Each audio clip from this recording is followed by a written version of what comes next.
Magandang araw sa inyong lahat. Welcome sa isa na namang nakakakilabot na istorya.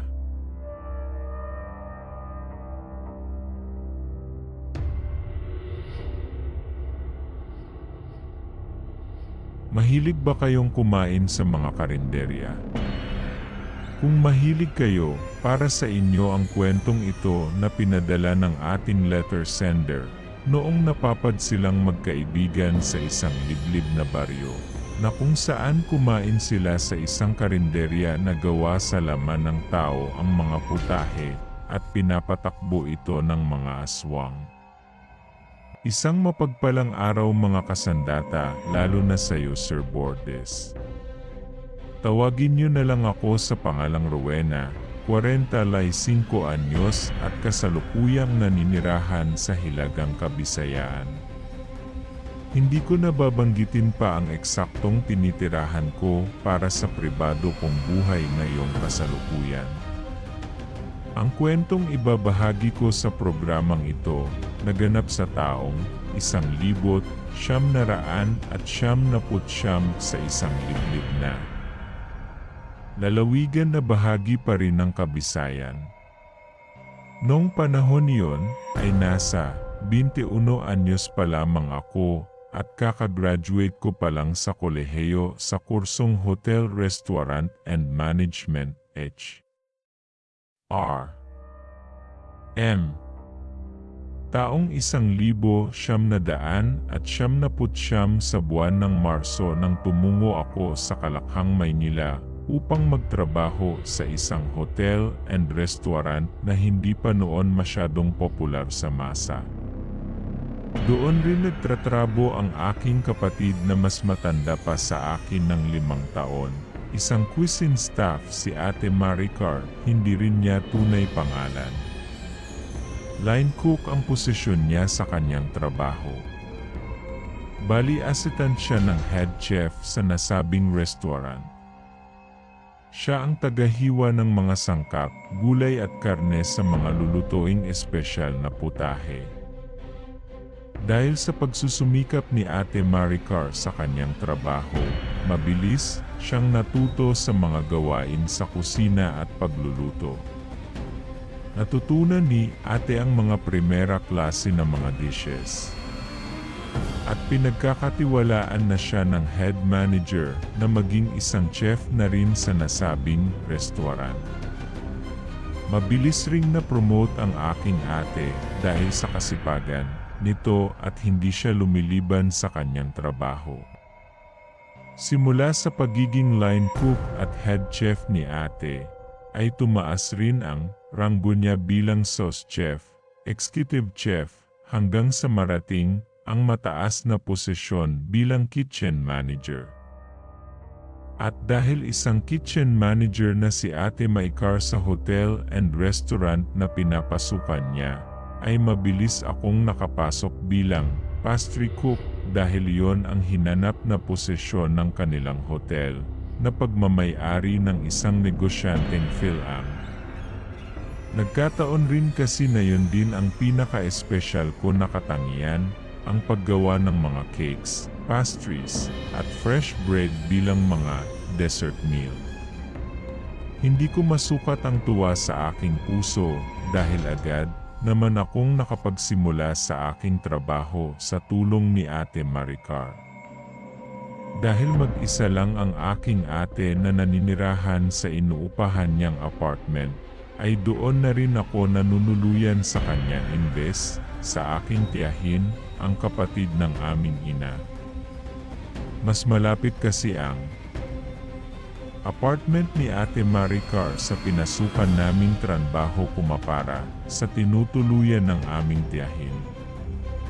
Sa mahigit 1 buwan na pagiging pastries cook ko sa nasabing hotel and restaurant ay mabilis ko namang nakasundo ang mga kasamahan ko sa trabaho dahil pala kaibigan naman ako.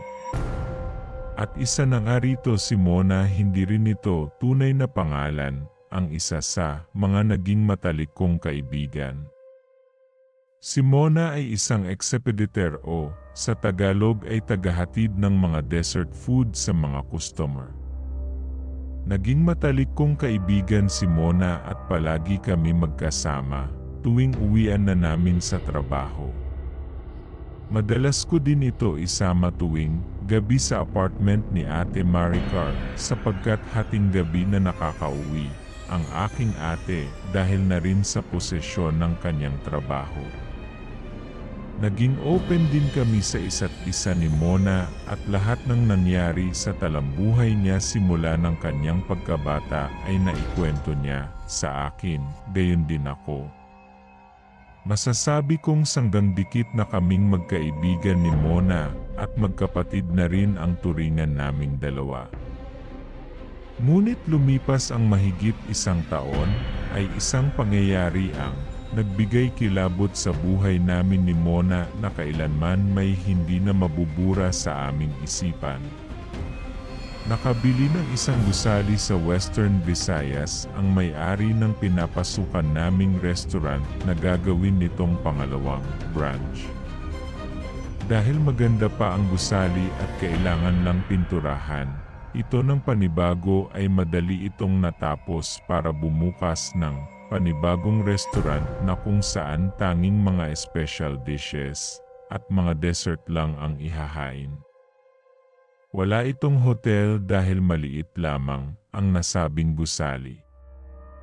Nagpatayo rin ng maliit bahay o barracks ang may-ari sa magiging panuluyan ng ilang mga staff na ipapadala doon at kabilang na nga kami ni Mona doon.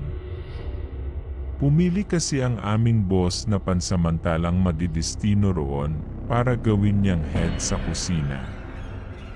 Bali isa ako sa nakuhang head para sa paggawa ng mga dessert at kumuha naman ng isang head para sa magluluto ng mga primera klase na putahe. Si Mona ang napili bilang asitan ko dahil ni-request ko iyon sa aking ate dahil malakas ito sa aming boss. Mayroon na rin mga bagong aplikante na mismong naninirahan sa nasabing lalawigan sa Kanlurang Kabisayaan. Kasama ang isang administrator na magsisilbing tagapangasiwa ng mga kailangan panggagawin sa bagong gusali at siya rin ang magiging AC para sa mga aplikante na nais pang mag-apply sa trabaho. Ika-negatibo 11 ng Mayo taong 2000. Alauna noon ng hapon ay abala ako sa pag-impake ng aking mga damit at uniforme na dadalhin ko patungong Bisaya. Kinabukasan na kasi ang nakatakdang araw ng aming biyahe patungong Western Visaya. Pabor naman sa akin na doon ako madestino dahil sa bahaging Kabisayaan rin naninirahan ang aking mga magulang kung saan kami lumaki. Ngunit sa ibang parte kami ng Bisaya at tatawid pa ako ng malawak na karagatan para makauwi sa amin oras na madestino na ako roon sa bagong bukas na branch. Nagkataon rin na day off ni Ate Maricar noon at tumungo siya sa malaking grocery upang bilhan ako ng mga gagamitin kong hygiene kit tulad na lamang ng mga alkohol, pabango, gamit sa paliligo, pasador, at paborito kong kape at mga biskwet para hindi na ako lumabas pa upang bumili pag naroon na ako. Rowena, mag-iingat ka doon. At saka huwag panay gala tuwing wala ka ng pasok sa iyong trabaho. Iwasan ang pagiging palikera, mas mabuti na manatili lang kayo ni Mona sa loob ng inyong tinutuluyang barracks. Maliwanag ba? Napag-alaman ko kasi na hindi pa masyado sibilisado ang lalawigang iyon. Iwan ko ba kung bakit binili ng boss natin ang gusaling iyon porket mura lang ang benta. Sambit noon sa akin ni Ate Maricar at nag-aalala ito sa akin dahil hindi na niya ako makakasama. Opo ate, mag-ingat po ako doon. Salamat pala ate dito sa mga pinamili mo. Malaking tulong po to sa akin. At huwag mo na akong Alalahanin pa ate, dahil kasama ko naman si Mona. Mas kawawa nga si Mona dahil mas napalayo ito sa kanila. Salamat ulit ate. Turan ko naman kay ate Maricar at malugod na nagpasalamat. Kinagabihan, tumungo si Mona sa tinutuluyan kong apartment. Nais nitong makitulog sa amin para kinabukasan sabay na kaming pumunta sa magiging service naming sasakyan na pagmamay-ari mismo ng aming boss. Pumayag naman si ate Maricar nang makiusap ako sa kanya na dito. Sa kanyang apartment magpapalipas ng gabi ang aking kaibigan. Kilala naman nito si Mona ng lubusan at batid niyang mabait din itong babae, lalo na't ito ang madalas kong nakakasama. Bitbit na rin nito ang kanyang kagamitan na nakalagay sa isang malaking bag pa. Magkasalo rin kami sa hapagkainan ng gabing iyon, Sir Bordes, dahil nagluto noon si ate Maricar ng adobong manok at sinigang na hipon bilang paespedida nito sa akin. Mona, buti pumayag ang mga magulang mo na madestino ka sa bagong branch sa Western Visaya. Magiging mahirap ito sa iyo dahil mapapalayo ka sa pamilya mo. Saad ni ate sa matalik kong kaibigan. Sa Maynila na kasi noon naninirahan ang buong pamilya ni Mona. Pumayag naman sila ate Maricar, lalo na't maganda ang pasahod sa akin ng restaurant. At saka sanay na rin ako sa mga probinsya dahil lumaki ako sa liblib na baryo sa Kabikolan. Sagot naman ni Mona kay ate Maricar at matamis itong ngumiti. Nga pala, laking probinsya ka rin pala. Basta pag naroon na kayo, iwasan nyo ang pagiging palikera, maliwanag ba? Palatak naman ni ate dito. Opo ate Maricar, maiksing tugon naman ni Mona dito. Kinabuksan, maaga kaming nagising ng matalik kong kaibigan dahil maaga ang magiging biyahe namin patugong Western Visayas. Sasakay kami ng van at isasampa naman ang van sa Barko Ororo. Wala naman kami problema sa magiging biyahe dahil lahat ng gastusin sa aming biyahe ay sagot na ng boss namin. At kapag naroon na kami sa bagong branch ay libre na rin kami sa pagkain. May sarili na ring kuryente at tubig ang bahay na aming tutuluyan, kaya't wala na kami isiping pang mga pagkakagastusan maliban na lang sa mga personal naming mga gamit na nais naming bilhin o mga pagkain na maiibigan namin ni Mona kainin. Kung iisipin ay mapalad kami na nadestino sa bagong branch dahil makakapag-ipon kami ng salapi.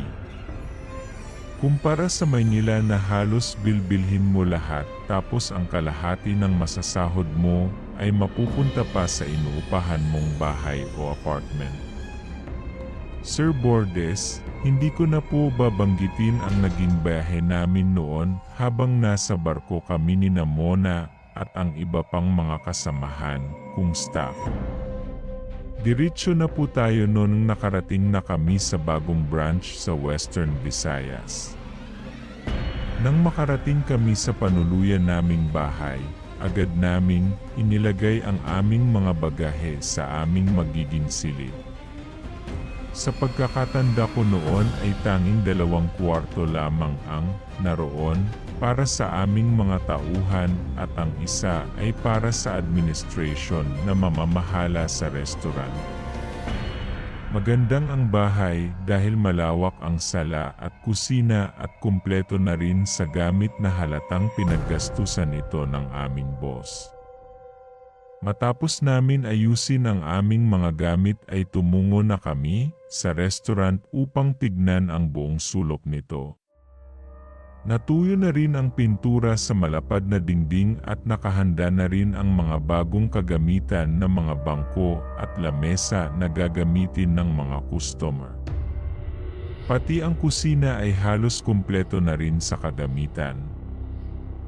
Maging ang mga lutuan na gagamitin sa paggawa ng mga dessert tulad na lamang ng malaking oven. Dumating na rin noon ang ilang mga natanggap na aplikante para sa magaganap na meeting o pep talk upang sabihin ng administrator ang mga dapat gawin at hindi dapat gawin. Ibinahagi na rin ng aming EC ng mga uniforme ng mga bagong expeditor, prep cook, line cook at maintenance na magsisilbing janitress ng nasabing resto. Sa naganap na opening ng restaurant ay halos dinumog ito ng mga tao na galing sa iba't ibang sitio at bayan ng nasabing lalawigan.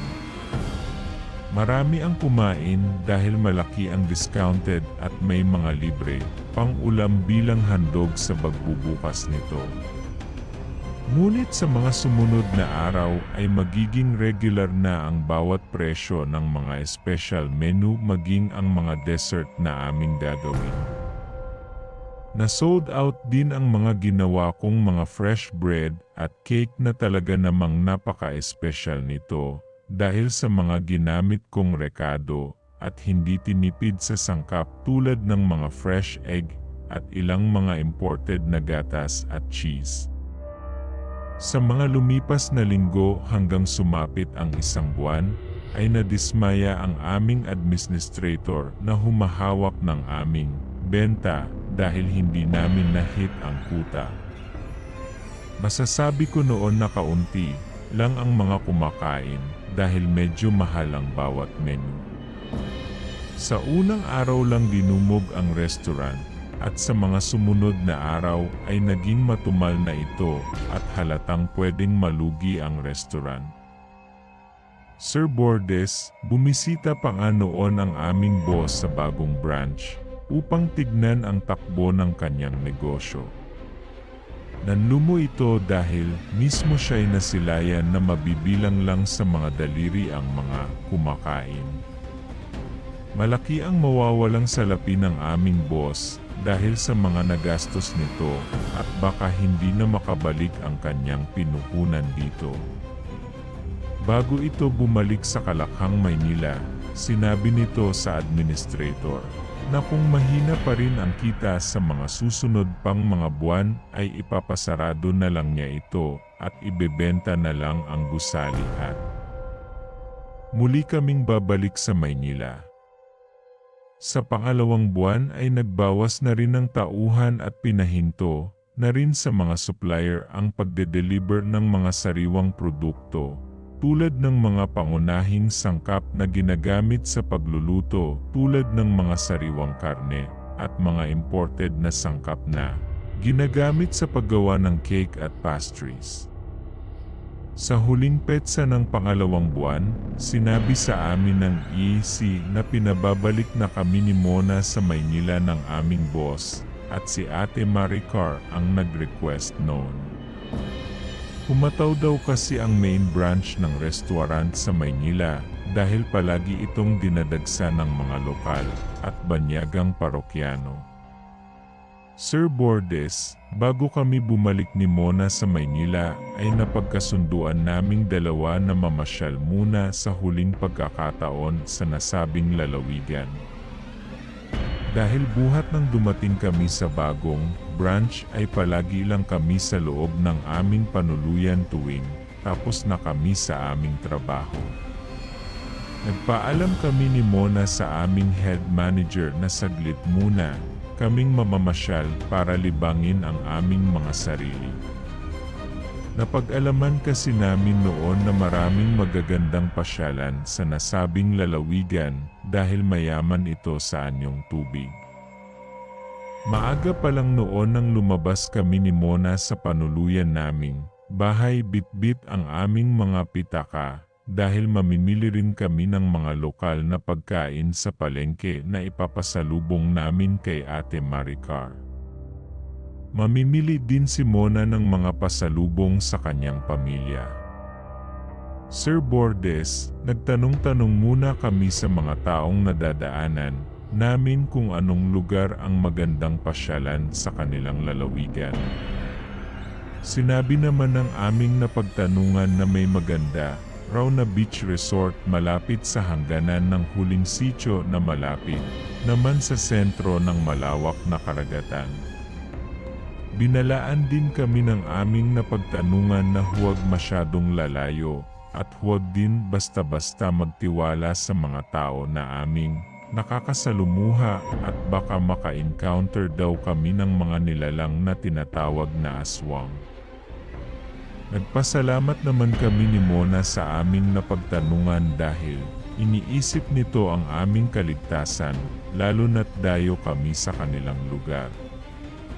Higit sa lahat ay naniniwala din kami ng aking kaibigan sa mga aswang dahil pareho kaming lumaki sa probinsya.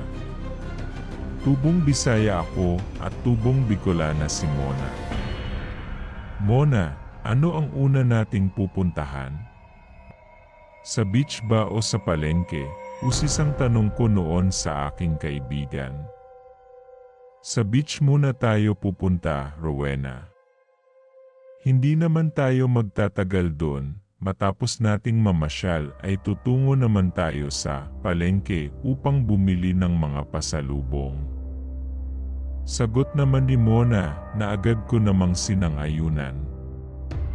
Hindi naman kami nahirapan makarating noon sa beach na nais namin puntahan dahil alam din ito ng tricycle driver na aming sinakyan. Tama nga ang sabi-sabi na napakaganda ng beach dahil napakalinaw ng tubig at kumikinang ang pinong buhangin kapag nasisikatan ito ng araw. Marami ring mga puno ang nakapalibot sa nasabing beach. Ngunit ilan lang ang mga naliligo roon dahil hindi pa naman summer ng mga panahong iyon. Wala rin masyadong kabahayan sa tabing dagat at mahirap din makakita ng mga tindahan na pwede naming pagbilhan ng aming merienda. Masasabi ko na malayo ito sa kabihasnan at liblib itong lugar. Matapos namin ni Mona libutin ang kabuhuan ng beach at maglakad sa tabing dagat ay napag-isipan na namin pumuntang palengke dahil may kalayuan pa ito. Kumakalam na rin noon ang aming mga sikmura dahil wala man ng tindahan na maaari naming pagbilhan ng makakain kahit biskwet man lamang. Nang makarating kami sa makipot na kalsada sa labasan ng beach na kung saan dumaraan ang ilang mga tricycle, ay saglit muna kami tumambay roon dahil wala man lang dumaraan na mga sasakyan.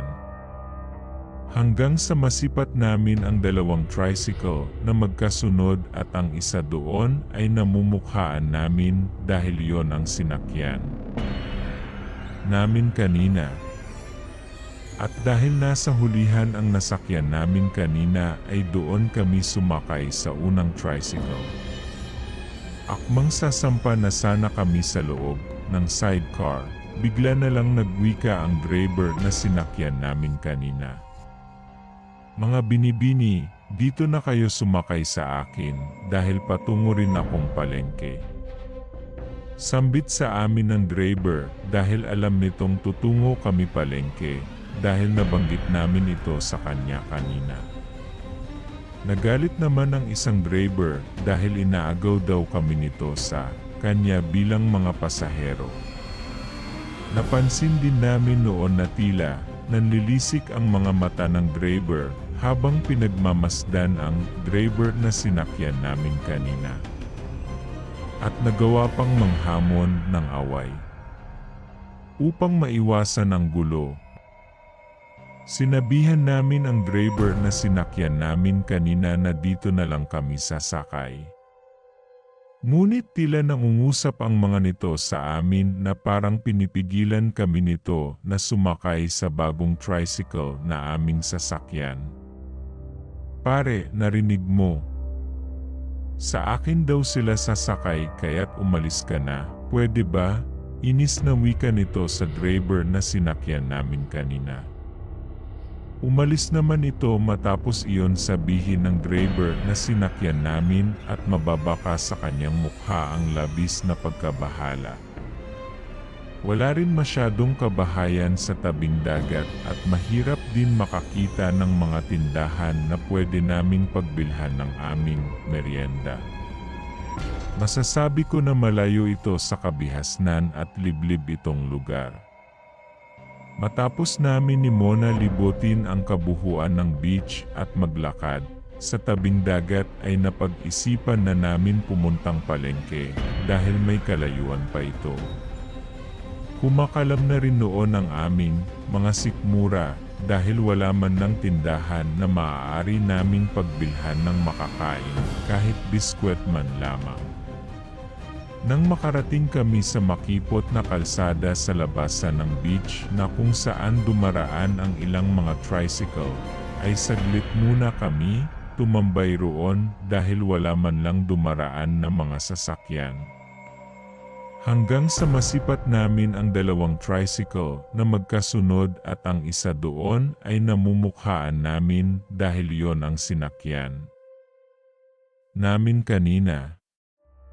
At dahil nasa hulihan ang nasakyan namin kanina ay doon kami sumakay sa unang tricycle. Akmang sasampa na sana kami sa loob ng sidecar, bigla na lang nagwika ang driver na sinakyan namin kanina. Mga binibini, dito na kayo sumakay sa akin dahil patungo rin akong palengke. Sambit sa amin ng driver dahil alam nitong tutungo kami palengke dahil nabanggit namin ito sa kanya kanina. Nagalit naman ang isang driver dahil inaagaw daw kami nito sa kanya bilang mga pasahero. Napansin din namin noon na tila nanlilisik ang mga mata ng driver habang pinagmamasdan ang driver na sinakyan namin kanina. At nagawa pang manghamon ng away. Upang maiwasan ang gulo, sinabihan namin ang driver na sinakyan namin kanina na dito na lang kami sasakay. Ngunit tila nangungusap ang mga nito sa amin na parang pinipigilan kami nito na sumakay sa bagong tricycle na aming sasakyan. Pare, narinig mo? Sa akin daw sila sasakay kaya't umalis ka na, pwede ba? Inis na wika nito sa driver na sinakyan namin kanina. Umalis naman ito matapos iyon sabihin ng driver na sinakyan namin at mababaka sa kanyang mukha ang labis na pagkabahala. Habang marahan na tumatakbo ang sinasakyan naming tricycle ay bigla na lang nagwika sa amin ang driver. Mga binibini, mukhang mga dayo kayo sa lugar na ito. Mga bakasyonista ba kayo? Alam niyo ba mga binibini na may masarap na kainan dito malapit sa beach na ito? Kung gusto niyo ay saglit, tayo pupunta roon para matikman niyo ang masasarap na putahe. Malayo pa ang palengke dito at batid ko nagugutom na kayo dahil walang mga tindahan sa pinuntahan niyong beach. Sambit sa amin ng driver at iniingan niyo kami na tumungo sa sinasabi nitong karinderya. Sir Bordes, dahil kumakalam na talaga ang aming mga sikmura, ay napag-isipan namin ni Mona na kumain muna saglit sa sinasabi nitong karinderya. Mahaba pa naman ang aming oras at sa pagkakaalala ko, mag-aalas 3 pa lang noon ng hapong iyon. Sinabi ko sa driver ng tricycle na puntahan muna namin ang sinasabi nitong karinderya.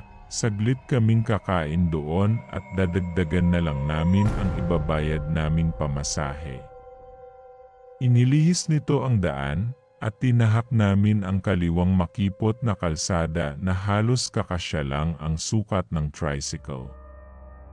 Napansin namin na walang masyadong kabahayan sa aming dinaraanan at halos maraming puno at talahib ang naksadlak sa magkabilang gilid ng kalsadang lupa.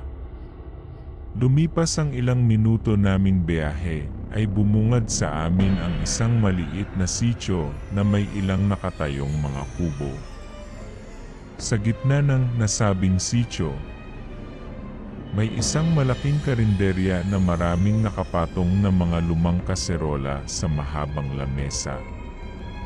May mga kumaikain din roon ng mga oras na yon at lahat sila nakasuot lamang ng mga pambahay na halatang mga taga doon lamang ang mga ito. Ipinarada ng driver ang tricycle malapit sa tabi ng karinderya at bumaba rin ito upang kumain. Sir Bordes, nagulat na lang kami ni Mona nang makalapit kami sa mahabang lamesa dahil nang buksan namin ang mga takip ng mga kaserola ay halos puro karne ang mga laman nito at iba-iba ang pagkakaluto ng mga ito. Nanunuot din sa aming ilong ang kakaibang halimuyak o aroma ng bawat putahe na sumasabay sa usok ng bagong lutong ulam na talaga namang nakakatakam. Batid din namin ni Mona na masarap ang pagkakaluto ng mga ulam. Dahil matakaw kami ni Mona sa ulam ay dinamihan na namin ang mga inorder naming putahe. At kung hindi man namin ito maubos ay ipapabalot na lang namin ang mga ito. Umupo kami sa isang sulok ni Mona at napansin namin na tila magkakakilala lang ang mga taong naroroon. Maging ang tricycle driver na sinakyan namin ay kakilala ang mga nakatabi nito sa upuan. Nang mailapag ng serbidero ang mga inorder naming ulam sa ibabaw ng lamesa, ay natatakam na rin kami tikman ang mga ito. Subalit, akmang susubo na sana kami ni Mona, napansin namin na pinagtitingin kami ng mga tao habang nakangisi ang kanilang mga labi. Nagbigay kilabot din sa amin ang isang matandang babae na lumabas galing sa loob ng karinderya na may bahid ng sariwang dugo ang suot nitong damit. Tinapunan kami ng ngiti ng matandang babae at malinaw namin nasisilayan ang mapupulang gilagid nito at maiitim na ngipin dahil sa sinusupa nitong nganga. Tila nakaramdam kami ng pandidiri ni Mona at naamoy na rin namin ang masasang na amoy na nagmumula sa matanda. Buhaghag kasi ang buhok nito at malangis ang katawan. Mailalarawan din namin na ito ang tagaluto sa karinderya dahil suot nitong damit. Dahil nakaramdam na kami ng pandidiri ay tinawag ko ang serbidero dahil ipapabalot na lang namin ang mga ulam dahil nawalan na kami noon ganang kumain kahit na nagugutom na kami. Narinig naman ng matandang babae na ipinapabalot namin ang mga ulam. Nagalit ito sa amin at malakas kaming sinigawan na kainin namin ang mga inorder naming pagkain. Ngunit tumanggi pa rin kami kahit galit na ito sa amin.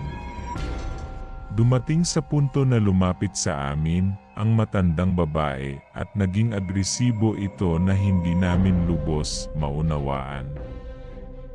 Kinuha nito ang isang buong hiwa ng karne at sa pilitang isinubo sa akin na agad ko namang iniluwa na labis nitong ikinagalit. Ang labis namin noon ipinagtataka dahil natutuwa pa ang mga taong kumakain roon ng isubo sa akin ng matandang babae ang ulam. Pati ang tricycle driver ay bumisi ng nakakakilabot na nagpatayo ng aming mga balahibo. Alam kong mga dayo kayo sa aming lugar. Sa tingin nyo ba, makakalabas pa kayo ng buhay sa aming sitio? Napakamalas nyo naman dahil dito pa kayo napapad. Kumain na kayong dalawa dahil ito na ang huling araw nyo na malalaman ang inyong mga sikmura dahil mamaya lang ay kakatayin na namin kayo. Sambit sa amin ng matandang babae at tinawag nitong anak ang tricycle driver na aming sinakyan. Sir Bordes, hindi namin noon magawang makakilos dahil sa labis na takot na lumukob sa aming katawan. Tila nangatog ang aming mga tuhod at nanginginig ang mga kalamnan. Sana nabasa agad namin ang mga itinapong tingin sa amin kanina ng driver na sinaksyan namin papuntang beach.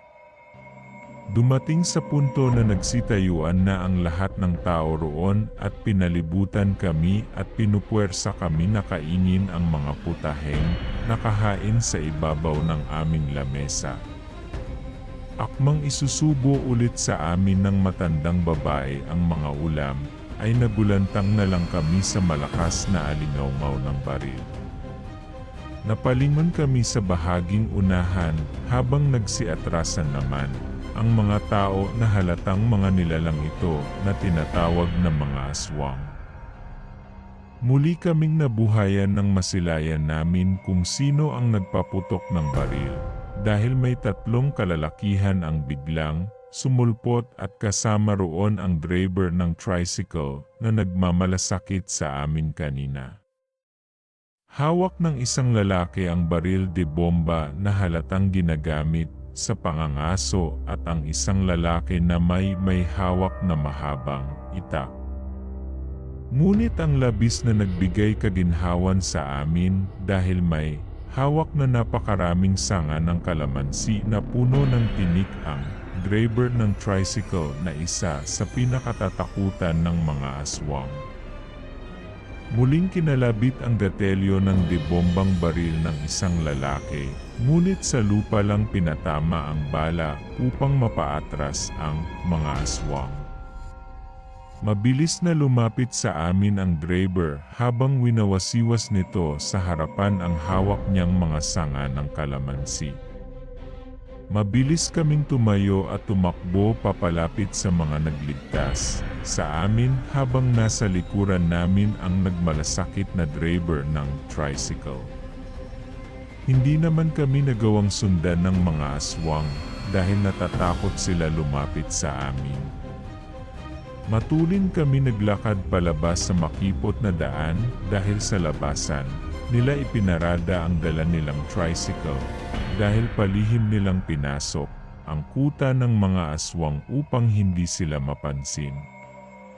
Sir Bordes, malaya at ligtas kami nakalabas sa sitio ng mga aswang sa tulong ng 3 kalalakihan. Sinabi sa amin ng driver na sinisinyasan na niya kami kanina na huwag sumakay gamit ang kanyang mga mata, ngunit hindi pa namin ito nakuha. Buti na lang daw at may nakasalubong siya na 2 mga ngaso sa kalsada at mabilis siyang humingi ng tulong upang iligtas kami. Hindi rin nila ginawa na pumatay noon ng aswang dahil ayaw nilang gantihan sila ng buong lahi ng mga aswang. Nagpapasalamat kami ng araw na yon, Sir Bordes, dahil nailigtas kami sa bingit ng aming kamatayan. Tila naging anghel de la guardia sa amin ni Mona ang driver ng nasabing tricycle. Hindi na namin noon nagawang mamalengke at inihatid kami mismo ng driver sa tinutuluyan naming bahay ni Mona malapit sa restaurant. Labis kaming nagpapasalamat sa driver matapos kami nitong ihatid ng ligtas, at binigyan namin ito ng kauting halaga sa pagligtas nito sa aming buhay at bilang pagtanaw na rin ng utang na loob. Hindi na rin namin nagawang ikwento sa mga kasamahan namin ang tungkol sa mga nangyari at baka makarating pa ito sa aking ate. Kinabukasan ng araw na yon, muli kaming bumalik ni Mona sa Maynila ng ligtas. Kahit na wala kaming dalang mga pasalubong ay hindi na yon mahalaga sa amin dahil mas mahal namin ni Mona ang aming mga buhay at marami pa kaming pangarap na nais naming matupad sa hinaharap. Hanggang dito na lamang po ang aking kwento at sanay magbigay aral at leksyon ito sa mga taong nakarinig ng aking istorya hango sa tunay kong karanasan. Lubos na gumagalang ang inyong masungid na taga-subabay, Rowena ng Kabisayaan. Kung nagustuhan niyo ang ating kwento, maaari sana mag-subscribe, like and share na din. Maraming salamat po.